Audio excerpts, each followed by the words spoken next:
नमस्कार, प्रभा साक्षी पॉडकास्ट में आप सभी का स्वागत है। आज के इस पॉडकास्ट में बात करेंगे कि चुनौतियों के संग दिल्ली में आतिशीबाजी का आरंभ। तो आइए सुनते हैं आज के इस पॉडकास्ट को। लेकिन उससे पहले अगर आपने हमारे चैनल को सब्सक्राइब नहीं किया है तो जरूर कर लें, ताकि आप रोज ऐसे ही इंटरेस्टिंग और जानकारीपूर्ण पॉडकास्ट सुन सकें। मैं आतिशी ईश्वर की शपथ लेती हूँ के साथ ही आतिशी दिल्ली की 8वीं और तीसरी महिला मुख्यमंत्री बन गई। पार्टी ने बहुत सोच समझकर उन्हें ये पद सौंपा है।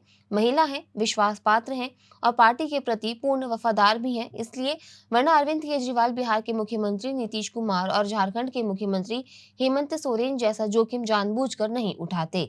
उन दोनों ने भी कभी अपनी जगह जीतन राम मांझी और चंपई सोरेन को मुख्यमंत्री की कुर्सी सौंप दी थी, जिन्होंने कुछ महीनों में ही आंखें दिखानी शुरू कर दी थी।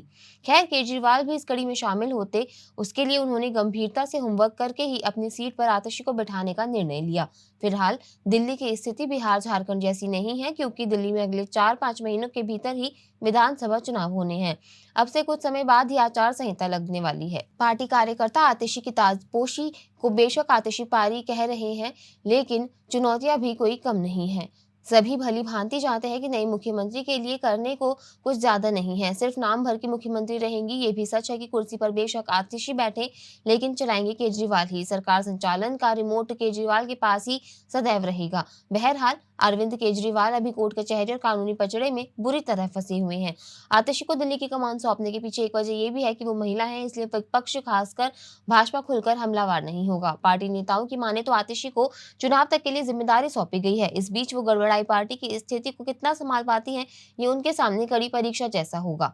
फिलहाल राजनिवास में आयोजित एक समारोह में शनिवार को राज्यपाल वी के सक्सेना ने उनको मुख्यमंत्री पद की शपथ दिलवाई है। दिल्ली की मुख्यमंत्री बनने के साथ ही उन्होंने भारत की 17वीं महिला मुख्यमंत्री बनने का गौरव भी हासिल कर लिया है। समारोह में मौजूद रहे विपक्ष नेता विजेंद्र गुप्ता, भाजपा सांसद मनोज तिवारी ने भी उन्हें मुख्यमंत्री बनने की बधाइयां दी। दिल्ली के कालकाजी से विधायक आतिशी ने शपथ लेने के बाद अरविंद केजरीवाल के पैर छूकर उनका आशीर्वाद लिया। आतिशी आम आदमी पार्टी के कोटे से चौथी मुख्यमंत्री बनी है। उनसे पूर्व 3 बार पार्टी संयोजक अरविंद केजरीवाल खुद मुख्यमंत्री रहे हैं।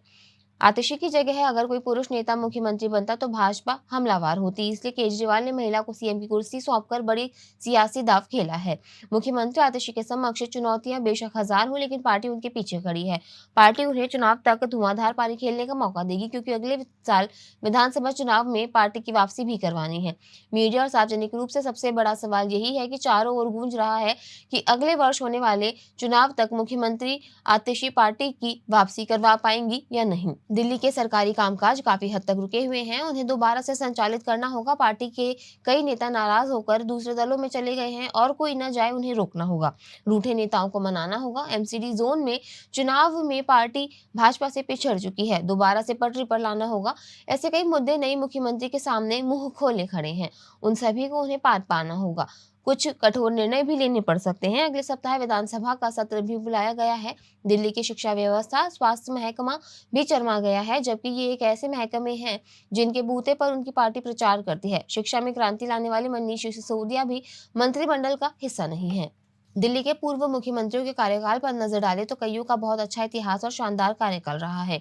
एकाध मुख्यमंत्रियों ने तो लंबे समय तक राजधानी पर राज किया। पहले मुख्यमंत्री थे ब्रह्म प्रकाश, जो 17 मार्च 1952 से लेकर 12 फरवरी 1955 तक दिल्ली के मुखिया रहे। दूसरे नंबर पर गुरमुख निहाल सिंह रहे, जिनका कार्यकाल 12 फरवरी 1955 से लेकर 1 नवंबर 1956 तक रहा। तीसरे मुख्यमंत्री मदन लाल खुराना हुए। उन्होंने 2 दिसंबर 1993 से लेकर 26 फरवरी 1996 तक दिल्ली की कमान संभाली। चौथे मुख्यमंत्री की बात करें तो साहेब सिंह वर्मा थे, जिन्होंने 26 फरवरी 1996 से लेकर 12 अक्टूबर 1998 तक दिल्ली को मुख्यमंत्री के तौर पर संभाला। वहीं पहली महिला मुख्यमंत्री सुषमा स्वराज थी, जिनका कार्यकाल कम अवधि का था। वह मात्र 12 अक्टूबर 1998 से 3 दिसंबर 1998 तक ही मुख्यमंत्री की कुर्सी पर रहीं। वहीं दूसरी महिला मुख्यमंत्री के रूप में शीला दीक्षित ने लंबा कार्यकाल बिताया। उन्होंने 3 दिसंबर 1998 से लेकर 1 दिसंबर 2003, 2 दिसंबर 2003 से लेकर 29 नवंबर 2008 तक और फिर 30 नवंबर 2008 से 28 दिसंबर 2013 तक दिल्ली की सेवा की। उनका कार्यकाल कई मायनों में यादगार रहेगा। सफल कॉमनवेल्थ गेम्स से लेकर मेट्रो के आगमन का श्रेय उन्हीं को दिल्ली वासी देते हैं। इन सब के बाद फिर आम आदमी पार्टी का आगाज हुआ। नई आम आदमी पार्टी वजूद में आई। उनके संयोजक अरविंद केजरीवाल ने 28 दिसंबर 2013 से लेकर 14 फरवरी 2014 तक, फिर 14 फरवरी 2015 से लेकर 15 फरवरी 2020 तक और फिर 16 फरवरी 2020 से लेकर 21 सितंबर 2024 तक दिल्ली के मुख्यमंत्री रहे। अब आतिशी की पारी का आगाज हुआ है। दिल्ली वासियों को उनसे भी बहुत उम्मीदें हैं। देखते हैं वह कितना खरा उतर पाती हैं। आज के लिए इतना ही। अगले पॉडकास्ट में किसी और मुद्दे पर देंगे आपको विस्तृत जानकारी। तब तक के लिए जुड़े रहें प्रभा साक्षी के साथ।